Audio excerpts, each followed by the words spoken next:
बात करना चाहता है, जो अफेक्टेड है उनमें से कोई एक आदमी बात करना चाहता है तो खुद अफेक्टेड हुई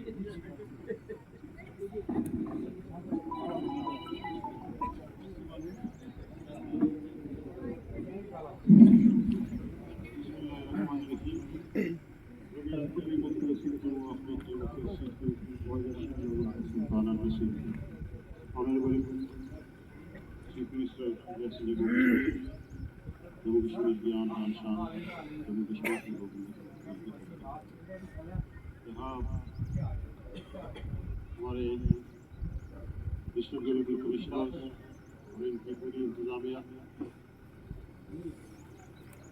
मेरे गाँव के मेरी मौसी मेरे खबरदार यहाँ खातिन हज़रात मेरी तरफ से आप सबको अस्सलाम वालेकुम। मैंने पहले भी ऑनरेबल चीफ मिनिस्टर साहब गुजारिश की थी कि यहाँ इस धरती के साथ शेर कश्मीर से लेकर आज तक एक ताल्लुक रहा है, यहाँ के लोगों का भी और आपके खानवादे का, पूरे पीर पंजाल के साथ और पर्टिकुलरली इस धरती के साथ हम ये चाहते थे कि आप तो यहाँ दावत दें, यहाँ का हर फर्द, यहाँ की माएँ बहनें बुजुर्ग नौजवान बार बार मुझे कहते थे कि ऑनरेबल चीफ मिनिस्टर साहब को कभी इस एरिया से लाएँ। सती मदन कलाई रोड फूड स्टोर जब हमने मलाया उस वक्त के लोगों ने कहा कि इस रोड में लेके आए, जब इसको सुप्रीम कोर्ट के साथ टच किया उस वक्त के लोगों ने कहा तो एक हालात बना रहे थे कि कब हम चले,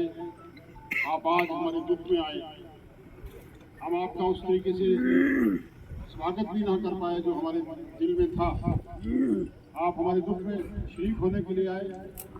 हम सब आपके ममनून हैं कि आपने जो कंसर्न दिखाया जिस जहाँ लैंड स्लाइड आई, मुझे उसी वक्त आपने यहाँ भेजा, मैं यहाँ पहुँचा और लोगों से मिला,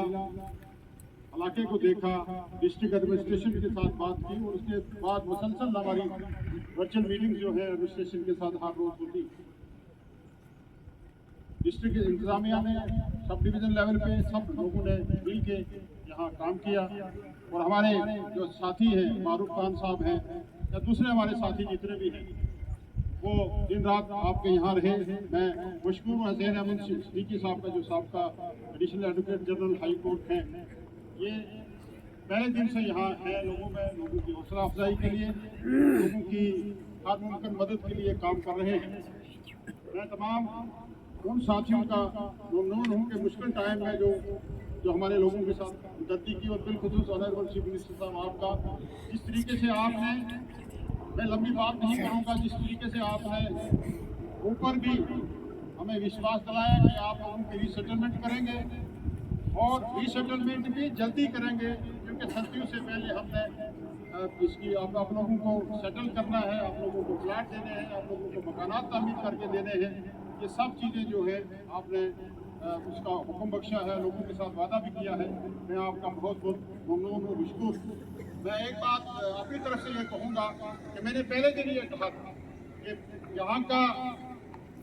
एक सपूत होने के नाते मेरे ये लोग हैं, मेरी बरादरी के लोग हैं, ये वही लोग हैं जनाब कि जिन्होंने इस सियासत में वो बुजुर्ग अल्लाह तबारक तआला उनकी ब्लेसिंग, उनकी दवाएं, उनके रूह हम पे मेहरबान हों, उनमें शायद नादर ही बाकी बचे हैं। लेकिन यहाँ से एक सिलसिला हमने शुरू किया था और जनाब ने इसको तकरीर दी और जनाब ने इतना मकाम इस एरिया को बख्शा है। मैं उन बुजुर्गों के रूह के साले सवाब के लिए और आपने जो इस एरिया के साथ हमदर्दी की, बिलखसूस एक नुमाइंदगी दी जम्मू कश्मीर कैबिनेट में, मैं इस एरिया की डेवलपमेंट, पूरी डेवलपमेंट जो है रीसेटलमेंट इस एरिया की, मैं वापस ही लूँगा इंशाअल्लाह ताला। मैं हर मुमकिन कोशिश करूँगा कि इस एरिया को दोबारा नो आबादकारी की जाए, यहाँ दोबारा जो है वो तो इस एरिया की लोगों की ज़मीनें, लोगों का जो सिस्टम है वो दोबारा बहाल किया जाए। लोगों को अच्छी जगह पे जनाब ने कह दिया है कि इनकी सेटलमेंट की जाएगी, इनके मकानात तामीर किए जाएंगे। डिस्ट्रिक्ट एडमिनिस्ट्रेशन के साथ, लोकल एडमिनिस्ट्रेशन के साथ वो एक प्रपोजल बन रहा है, वो इंशाल्लाह जल्दी बनेगा। मैं ज़्यादा वक्त न लेते हुए ऑनरेबल चीफ मिनिस्टर साहब आपका बहुत बहुत ममनून और मशकूर हूँ कि जनाब इस मुश्किल घड़ी में, हालांकि पूरी स्टेट में ऐसा ही है, अब रियासी में देखिए, फूल कलाकांड में देखिए 400 घर जो है तबाह बर्बाद हो गया। आप देखिए डोडा में, एंसवाइल डोडा में देख लीजिए, किश्तवाड़ में देख लीजिए, हर जगह पे, कश्मीर में कितना। लेकिन जनाब ने यहाँ से शुरुआत की है, इसके लिए मैं बहुत ममनून हूँ, बहुत मशकूर हूँ आपका। मैं ज़्यादा वक्त न लेते हुए जनाब को दावत दूंगा कि जनाब अपनी तरफ से अरशाद फरमाएं। आप सब साथियों को मेरी तरफ से अस्सलाम वालेकुम।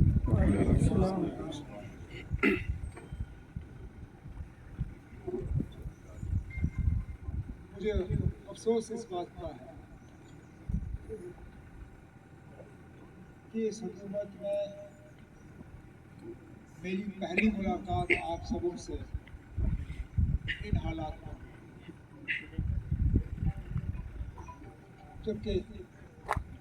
सबके चेहरों पे उदासी, तनाव, दुख, और वो लाजमी है। जिन हालात से आप गुजरे वो आप ही बेहतर जानते हो कि क्या आफत आता है। मुझे अपनी जगह सिर्फ एक चीज़ की, मैं तसल्ली नहीं कहूँगा, लेकिन कम से कम अल्लाह ताला का मैं शुक्रगुजार हूँ कि जानी नुकसान नहीं, माली नुकसान का मुआवजा मिल जाता है। जानी नुकसान पे कोई मुआवजा काफ़ी नहीं होता। आप किसी को करोड़ों भी दे दो, तभी उनके घर वालों पे जो वो सदमा बर्दाश्त करते हैं, उसको पैसों में तोला नहीं जा सकता।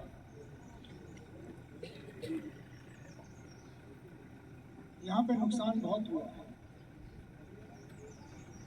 लेकिन जैसे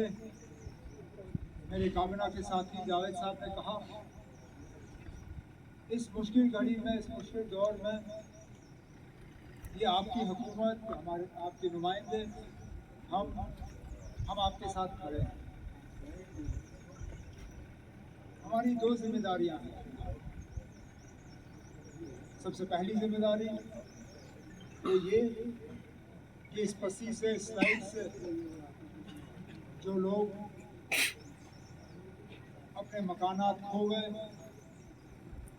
या उनके मकान अब रहने के काबिल रहे नहीं, लायक रहे नहीं,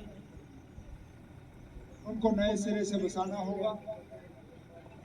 इसके लिए डीसी साहब जो मौके पे हमारे साथ हैं, उन्हें और उनकी इंतज़ामिया को वाज़िया तौर ये कहा गया है कि मेहरबानी करके जिस तरह government of Jammu and Kashmir का वैसे भी एक प्रोग्राम है बिना ज़मीन के लोगों को मकान बनाने के लिए एक प्लॉट देने का, बिल्कुल उसी तरीके से यहाँ जिन लोगों के मकान बह गए हैं उनके लिए सरकारी ज़मीन का जो कोई एक हिस्सा होगा उसमें से प्लॉट निकाल के वो ज़मीन उनके हवाले की जाए। उसके बाद फिर वहाँ पे मकान बनाने के लिए जो हमें रकम आपके हवाले करना होगा वो मुख्तलिफ स्कीमों के तहत हम कर लेंगे। मुझे अपनी जगह इस बात का एहसास है कि चंद हफ्तों में सितंबर का महीना ख़त्म होगा, 2 महीनों में सर्दियाँ शुरू होंगी। सर्दियों के वक्त में हम लोगों से उम्मीद करें कि वो टेंटों में रहें, ये इनके साथ सरासर नाइंसाफ़ी होगी। तो हमारी मुकम्मल कोशिश न सिर्फ नहीं, हमारा ये तय करके हमें चलना होगा कि सर्दियों से पहले कुछ नहीं तो कम से कम छत लगे, एक कमरा बने, ताकि वहाँ पे सर्दियों के महीने निकल जाएं और उसके बाद फिर मार्च अप्रैल में जो बाकी मकान हमें बनाना होगा वो हम बना सकें ताकि कम से कम ये सर्दियों के महीने जो हैं ये निकल पाए। तो एक तो जैसे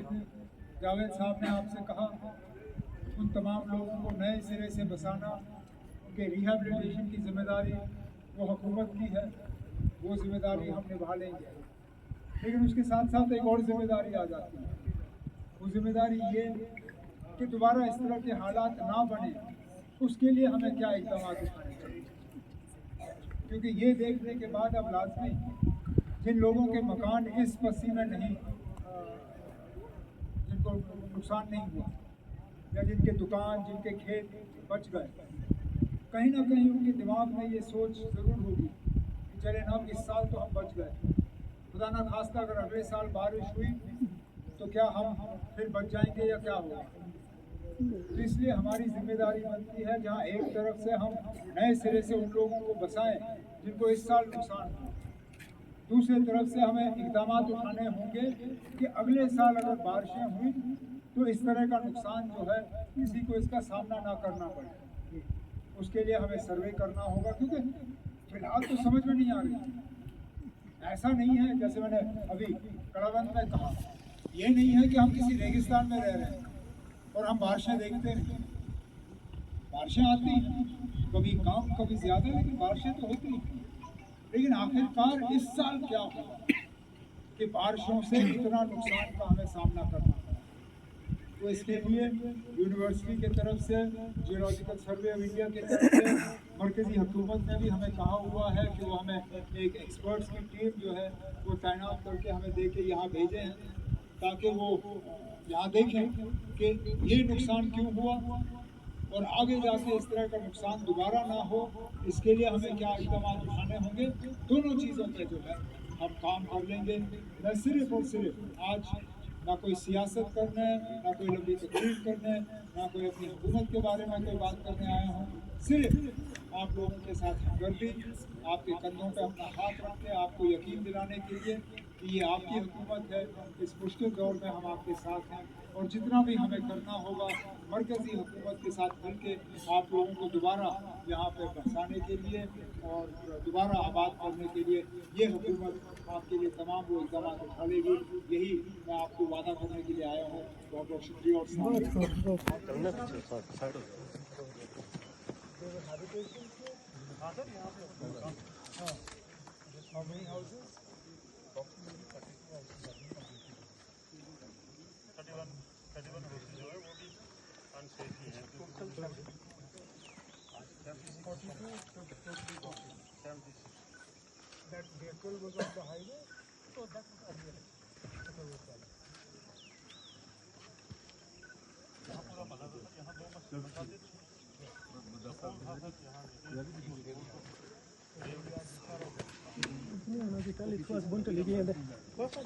कोई नहीं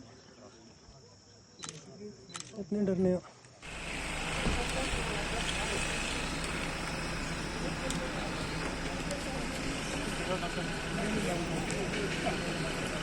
कामना के साथी जावेद साहब ने कहा, इस मुश्किल घड़ी में, इस मुश्किल दौर में ये आपकी हुकूमत, हमारे आपके नुमाइंदे, हम आपके साथ खड़े हैं। हमारी दो जिम्मेदारियां हैं फिलहाल। सबसे पहली जिम्मेदारी वो ये दुख, और वो लाजमी है, जिन हालात से आप गुजरे वो आप ही बेहतर जानते हो कि क्या आफत आप पे आ टूटी। मुझे अपनी जगह सिर्फ एक चीज की मैं तसल्ली नहीं कहूंगा, लेकिन कम से कम अल्लाह ताला का मैं शुक्रगुजार हूं। हिस्सा होगा उसमें से प्लॉट निकाल के वो जमीन उनके हवाले की जाए, उसके बाद फिर वहाँ पे मकान बनाने के लिए जो हमें रकम आपके हवाले करना होगा वो मुख्तलिफ स्कीमों के तहत हम कर लेंगे। मुझे अपनी जगह इस बात का एहसास है कि चंद हफ्तों में सितंबर का महीना खत्म होगा, 2-2.5 महीनों में सर्दियां शुरू होंगी। सर्दियों के वक्त में हम लोगों से उम्मीद करें कि वो टेंटों में रहें, ये इनके साथ सरासर नाइंसाफी होगी। तो हमारी मुकम्मल कोशिश न सिर्फ नहीं, हमारा ये तय करके हमें चलना होगा कि सर्दियों से पहले कुछ नहीं तो कम से कम छत लगे, एक कमरा बने, ताकि वहां पे सर्दियों के महीने निकल जाएं, और उसके बाद फिर मार्च अप्रैल में जो बाकी मकान हमें बनाना होगा वो हम बना सकें, ताकि कम से कम ये सर्दियों के महीने जो हैं ये निकल पाए। तो एक तो जैसे जावेद साहब ने आपसे कहा, उन तमाम लोगों को नए सिरे से बसाना, उनके रिहेबिलिटेशन की जिम्मेदारी वो हुकूमत की है, वो जिम्मेदारी हम निभा लेंगे। लेकिन उसके साथ साथ एक और जिम्मेदारी आ जाती है, वो जिम्मेदारी ये कि दोबारा इस तरह के हालात ना बने, उसके लिए हमें क्या इकदाम उठाने चाहिए। क्योंकि ये देखने के बाद अब लाजमी जिन लोगों के मकान इस पसी में नहीं, जिनको नुकसान नहीं हुआ, या जिनके दुकान, जिनके खेत बच गए, कहीं ना कहीं उनके दिमाग में ये सोच जरूर होगी कि चले ना, अब इस साल तो हम बच गए, खुदा ना खास्ता अगर अगले साल बारिश हुई तो क्या हम फिर बच जाएंगे या क्या होगा। तो इसलिए हमारी जिम्मेदारी बनती है, जहां एक तरफ से हम नए सिरे से उन लोगों को बसाएं जिनको इस साल नुकसान हुआ, दूसरे तरफ से हमें इकदाम